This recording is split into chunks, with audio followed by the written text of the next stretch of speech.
Arthur, Merlin, Lancelot, oui, ok, tout le monde connaît, pas de souci. Mais si je vous dis Guenièvre, Viviane, Ygraine, Hélène, Iseux, est-ce que vous connaissez aussi bien les femmes de la légende arthurienne que les hommes?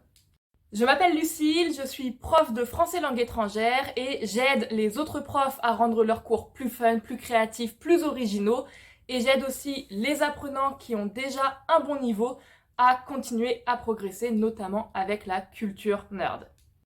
Et pour faire ça, aujourd'hui, on va parler de la légende arthurienne, qui est un super thème pour pratiquer le français, puisque c'est une légende un petit peu française.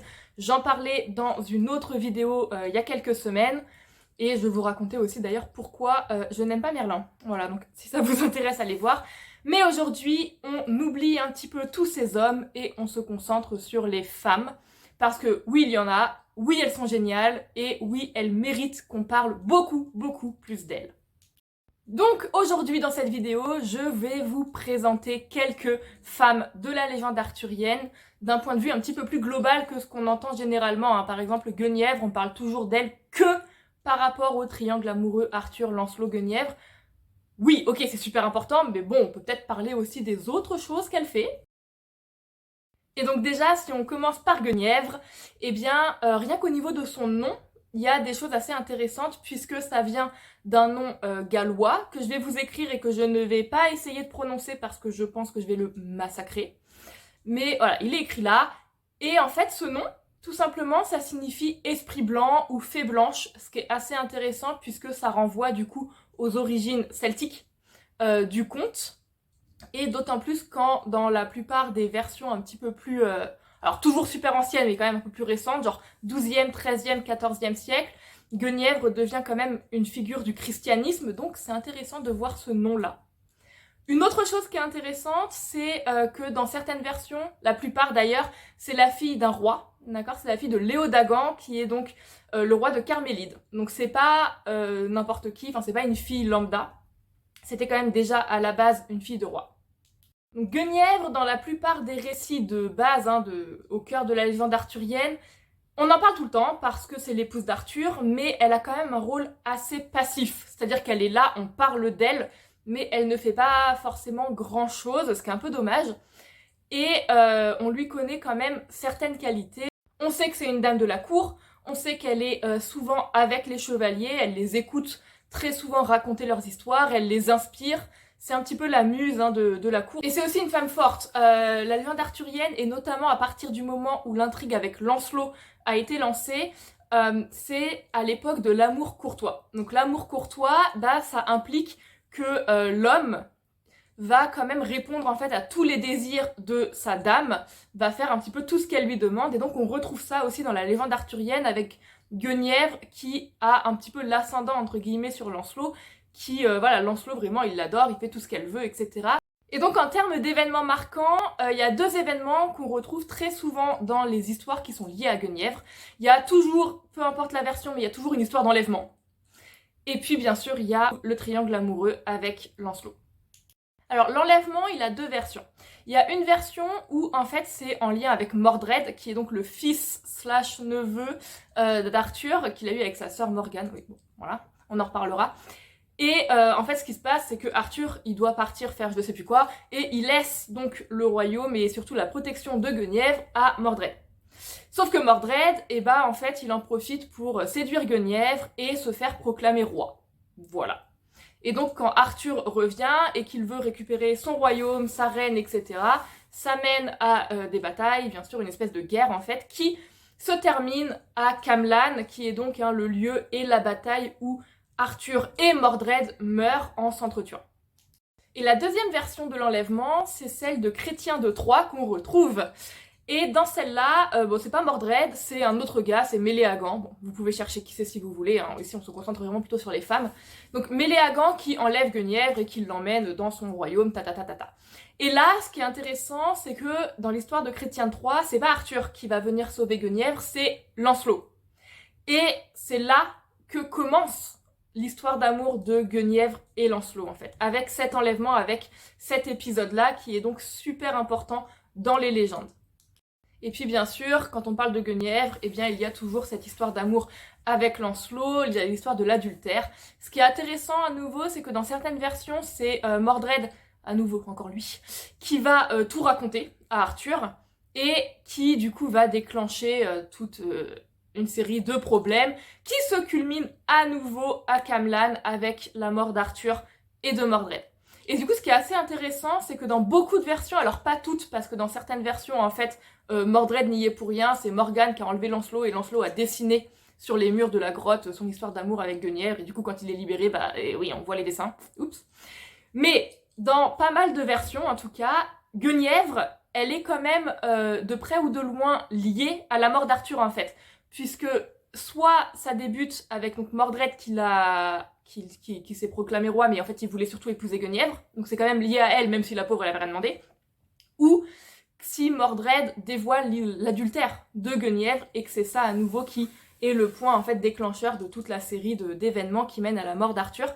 Donc c'est assez intéressant de voir que Guenièvre, dans pas mal de versions, a un lien plus ou moins direct avec les événements qui mènent à la mort d'Arthur, et qui donc ensuite, Arthur il est emmené à Avalon, qui est l'île donc un peu des fées, etc. Et si vous vous rappelez, Guenièvre elle a un nom qui fait penser aux fées, donc il y a quelque chose d'assez intéressant ici. La deuxième femme dont on va parler aujourd'hui, c'est Morgane. Morgane, c'est une figure fascinante parce qu'elle est très ambiguë. À la base, c'était une figure plutôt positive, c'était une bonne personne entre guillemets. Puis, notamment avec le christianisme, on va le voir, eh bien, elle est devenue en fait un antagoniste. Et aujourd'hui, énormément de gens la connaissent comme antagoniste méchante de la légende, mais ça n'a pas toujours été le cas, et c'est toujours pas forcément le cas en fait. Elle est vraiment assez ambiguë comme personnage, et donc elle est très très intéressante. Morgane, c'est une fée, elle réside à Avalon, elle est magicienne, elle est guérisseuse, elle est astrologue, elle sait guérir, je l'ai déjà dit, bref, elle sait tout faire. Et en fait, elle sait tout faire surtout en termes de magie médiévale. Et c'est là que c'est intéressant. C'est-à-dire que Morgane, elle a toutes les capacités qu'avaient les magiciennes païennes en Europe, donc avant la montée du christianisme. L'astrologie, la guérison, la magie, etc., c'est des choses que faisaient les magiciennes païennes. Et Morgane, elle a toutes ces capacités-là, et elle représente en fait la foi païenne. Et même dans la légende, on va le voir, elle le représente. Donc à la base, c'est plutôt un personnage qui est positif.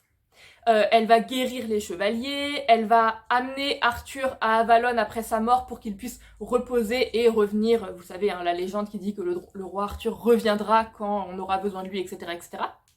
Parfois, elle est aussi un petit peu antagoniste, elle aime bien embêter les gens, elle essaye de faire peur à Guenièvre en lui envoyant des trucs, elle essaye aussi d'embêter Arthur, voilà, mais c'était pas forcément hyper méchant non plus.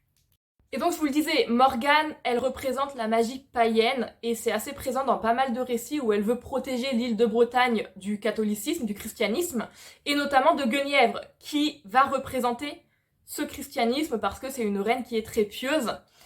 Et donc ça, dans certaines légendes, dans certaines versions, ça vient en fait aussi de là sa haine envers Arthur et Guenièvre, parce qu'elle estime que Arthur, en épousant Guenièvre et en faisant les trucs qu'il fait, il se détourne de la magie païenne, il se détourne des croyances, et elle estime du coup qu'il n'a plus le droit d'utiliser les magies païennes, et notamment Excalibur. Excalibur, donc c'est l'épée d'Adam du Lac, c'est une épée magique, et c'est Morgane qui a créé le fourreau de l'épée, c'est un fourreau qui protège Arthur des blessures mortelles. Et à partir du moment où Morgane, elle estime que il a plus le droit d'avoir ce fourreau parce qu'il s'est détourné de la magie, eh bien elle va essayer de lui reprendre. Et ça fait effectivement partie des raisons pour lesquelles elle devient antagoniste d'Arthur, et donc à la base c'était pour protéger sa foi. Et du coup, bien sûr, c'est surprise, surprise, j'ai envie de dire, pas du tout, on n'est pas surpris, c'est à partir du XIIIe, XIVe siècle que Morgane est vraiment présentée comme une méchante, comme une antagoniste, ce qui correspond bien sûr à l'époque de la montée du christianisme, de la chasse aux sorcières, de la chasse au paganisme. Et donc forcément le personnage de Morgane doit être vu comme diabolique, comme méchant, puisqu'il représente les anciennes traditions. Donc voilà un petit peu pour Morgane, et ce qui est assez intéressant, c'est qu'aujourd'hui dans les réécritures, on a tendance à lui donner de plus en plus de rédemption par rapport à son côté vraiment super antagoniste qui a été amené avec le christianisme. Et de plus en plus d'auteurs qui reprennent la légende arthurienne ont envie aussi de s'intéresser à Morgane, de voir comment elle peut réagir, de lui prêter d'autres intentions et de ne pas forcément la mettre dans une case, ni gentille, ni méchante, mais d'en faire vraiment ce personnage ambigu qui a ses propres ambitions, ses propres idées, et ça c'est quand même plutôt intéressant. Et la troisième femme dont on va parler aujourd'hui, c'est Viviane, la Dame du Lac. Donc Viviane, elle habite en fait à Brocéliande, qui est une forêt en Bretagne. J'y suis allée, c'est une petite photo. Et donc en fait, pourquoi la Dame du Lac? Parce que la légende raconte que elle a rencontré Merlin dans la forêt, et que Merlin, qui est tombé très amoureux d'elle, lui a construit un palais de cristal au fond du lac, de la forêt de Brocéliande. Et du coup, c'est pour ça que c'est devenu la Dame du Lac, elle y vit. Donc Viviane, c'est un personnage clé de la légende de quasiment tous les éléments. C'est elle qui a Excalibur, et qui la donne à Arthur. C'est elle qui emprisonne Merlin et donc qui termine en fait sa vie, même s'il n'est pas mort, il est emprisonné, mais bon, voilà. C'est elle qui enseigne la magie à Morgane. Et c'est elle qui élève Lancelot et qui en fait un parfait chevalier pour rejoindre la table ronde. Donc Viviane, ouais, elle a fait pas mal de choses pour la légende. En ce qui concerne justement la fin de Merlin, donc Viviane, selon les versions, soit elle était aussi amoureuse de Merlin et en fait ils étaient amants et elle l'a emprisonné dans un arbre pour qu'il reste avec elle à jamais. La deuxième version, c'est que en fait cet amour il était à sens unique, que Merlin il était amoureux de Viviane, elle moins, et en fait elle l'a surtout utilisé du coup pour connaître tous ses secrets de magie. Et ensuite, elle l'a emprisonné donc dans une tombe vivant, donc toujours un arbre dans la plupart des versions, parce que bah, c'est bon, maintenant, faut partir. Et donc, elle va aussi vraiment jouer ce rôle super important au niveau de Lancelot. Donc en fait, à la mort du père de Lancelot, elle va récupérer l'enfant. Il y avait toujours sa mère, elle l'a juste enlevé. Hein. Voilà. Et elle l'emmène dans le lac, et c'est là qu'elle l'éduque, qu'elle lui apprend à être un chevalier, etc. Parce que elle avait eu comme prophétie que Lancelot allait être celui qui allait trouver le Graal. Et c'était vrai, jusqu'au moment où il a fait l'adultère avec Guenièvre et qu'il s'est détourné, etc., etc., etc. Mais donc, Guenièvre, elle a vraiment, en fait, elle œuvre vraiment pour l'unification d'Albion, donc du royaume de Bretagne. Elle a vraiment ce but où elle va un petit peu mettre elle va empiler des petits Legos comme ça pour amener à cette unification d'Albion avec Excalibur, avec Morgane, elle lui apprend la magie, donc dans les premières versions, on vient de le dire, Morgane c'était une bonne fée, c'est elle d'ailleurs qui emmène Arthur à Avalon pour qu'il puisse se reposer dans le lac magique et revenir un jour, et donc ça elle aurait pas pu le faire si Viviane ne lui avait pas appris la magie. Donc voilà, Viviane c'est vraiment un personnage super clé, dont on parle pas assez. Là, je vous ai parlé que de 3 femmes, pour garder la vidéo quand même assez courte, mais il y en a énormément d'autres que je vous invite à aller voir. On a Hélène. Hélène, c'est la fille du roi pêcheur, et c'est également la mère de Galahad, qui est donc qu'elle a eu avec Lancelot, et qui est le chevalier qui va trouver le Graal pour de vrai. Elle est très intéressante. On a Ygraine, qui est la mère d'Arthur, également super intéressante. Morgause, qui est la sœur de Morgane. Parfois même, elles sont un petit peu mixées, on mixe un peu leurs histoires. À nouveau, fascinante. Et puis Iseux, bien sûr, de Tristan et Iseux, qui fait partie de la légende arthurienne, qui est aussi un super, un conte, oui, enfin une super légende à étudier en français, que ce soit avec tes élèves ou tout seul, etc. Donc vraiment énormément de femmes que je vous invite à aller voir. Et justement, c'est le moment pour moi de vous donner quelques conseils pour pratiquer le français avec vos élèves ou en autonomie, avec les femmes de la légende arthurienne. Alors, qu'est-ce qu'on peut faire? Eh bien, on peut faire des recherches, simplement. Il y a le site de la BNF, il y a énormément de sites, il y a les livres, bien sûr. Essayez un petit peu de mieux comprendre qui étaient ces femmes en français. Il y a aussi pas mal de vidéos, il y a pas mal de choses qui ont été faites autour de la légende arthurienne.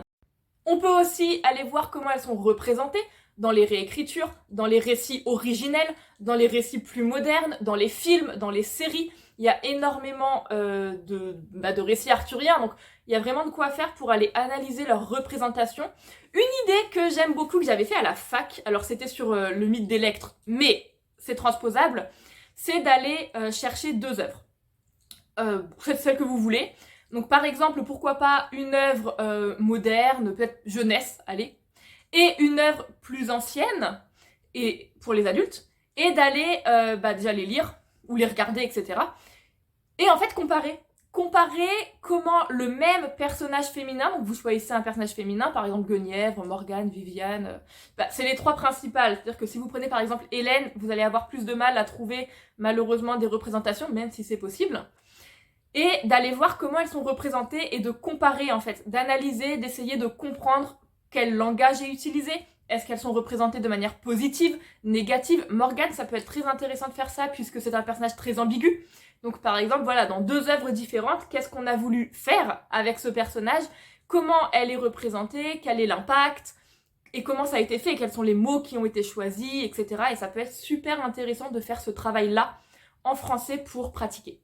Petit bonus, parce que oui, je n'allais pas vous laisser partir comme ça. Je vais vous mettre en description le lien vers un livre que j'aime beaucoup. Ceux qui me suivent depuis pas mal de temps, vous m'avez déjà entendu en parler peut-être 1, 2, 10 fois. C'est Morgane Pendragon de Jean-Laurent Del Socorro. Donc c'est un roman moderne, récent, 2023 je crois. Oui, 2023, début 2023. Et en fait, c'est une réécriture de la légende arthurienne, donc à l'époque de la légende, c'est vraiment la réécriture dans sa version la plus pure, entre guillemets. Mais ce qui se passe, c'est que ce n'est pas Arthur qui retire l'épée de la pierre, qui n'est pas Excalibur, c'est vraiment deux épées différentes, mais l'épée qui lui permet de devenir roi, c'est pas Arthur, c'est Morgane. Et donc Morgane, elle devient reine, et à partir de là, il y a énormément, bien sûr, de changements, mais tout en gardant l'esprit de la légende et des personnages. Et c'est un livre qui met vraiment les femmes à l'honneur, et pas juste Morgane. Il y a Morgane, oui, mais il y a Guenièvre, il y a Hélène, la fameuse. Il y a énormément de femmes qui ont une place, et qui ont une vraie place. Elles sont chevalières, elles sont fortes, elles ont des dialogues, c'est pas du tout des potiches. Et du coup, c'est vraiment un livre super cool à lire, ou à travailler d'ailleurs, quand on veut travailler les femmes dans la légende arthurienne. Donc il y a toutes les infos dans la description. Morgane Pendragon de Jean-Laurent Del Socorro. Je vous invite à vous abonner à ma chaîne et à activer les notifications pour ne pas rater les prochaines vidéos. N'hésitez pas aussi à me mettre un petit j'aime ou un commentaire pour me dire quelle est votre femme préférée de la légende, ou s'il y a des choses que j'ai oublié de dire, parce qu'il y a énormément de choses à dire sur toutes ces femmes. Et puis, je vous dis à très bientôt!